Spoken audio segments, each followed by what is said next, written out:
সুপ্রিয় দর্শক, আসসালামু আলাইকুম। সবাইকে আমার নতুন ভিডিওতে স্বাগতম। তো বন্ধুরা, আজ আমরা জানবো মালদা জেলার একটি গুরুত্বপূর্ণ স্টেশন খালতিপুর স্টেশন সম্পর্কে। এই স্টেশনটি শুধু যাত্রী পরিবহনের জন্যই নয়, বরং এলাকার যোগাযোগ ও অর্থনৈতিক উন্নয়নের ক্ষেত্রেও গুরুত্বপূর্ণ ভূমিকা পালন করে আসছে। খালতিপুর স্টেশন পশ্চিমবঙ্গের মালদা জেলার অন্তর্গত। এটি ভারতীয় রেলের পূর্ব রেলওয়ে বিভাগের আওতায় পরিচালিত হয়। প্রতিদিন বহু যাত্রী এই স্টেশন ব্যবহার করে বিভিন্ন গন্তব্যে যাতায়াত করেন। স্টেশনটির অবস্থান এমন একটি এলাকায় যেখানে আশেপাশের গ্রামগুলোর মানুষের জন্য প্রধান যোগাযোগ মাধ্যম হিসেবে কাজ করে। শিক্ষা, ব্যবসা, চাকরি এবং চিকিৎসার উদ্দেশ্যে অনেক মানুষ প্রতিদিন ট্রেনে যাতায়াত করেন। খালতিপুর স্টেশনের মাধ্যমে মালদা, ফারাক্কা, আজিমগঞ্জ, হাওড়া এবং অন্যান্য গুরুত্বপূর্ণ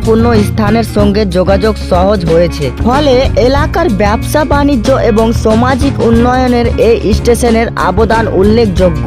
বর্তমানে স্টেশনে যাত্রীদের সুবিধার জন্য প্ল্যাটফর্ম, টিকিট কাউন্টার, অপেক্ষার কক্ষ সহ বিভিন্ন মৌলিক সুবিধা রয়েছে। সময়ের সঙ্গে সঙ্গে স্টেশনের অবকাঠামোগত উন্নয়ন হয়েছে। খালতিপুর স্টেশন শুধুমাত্র একটি রেলওয়ে স্টেশন নয়, এটি স্থানীয় মানুষের জীবনযাত্রার একটি গুরুত্বপূর্ণ অংশ।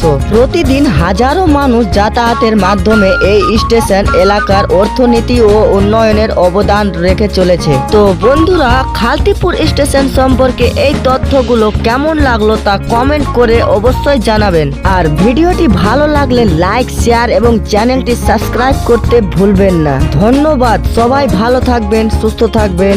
আসসালামু আলাইকুম।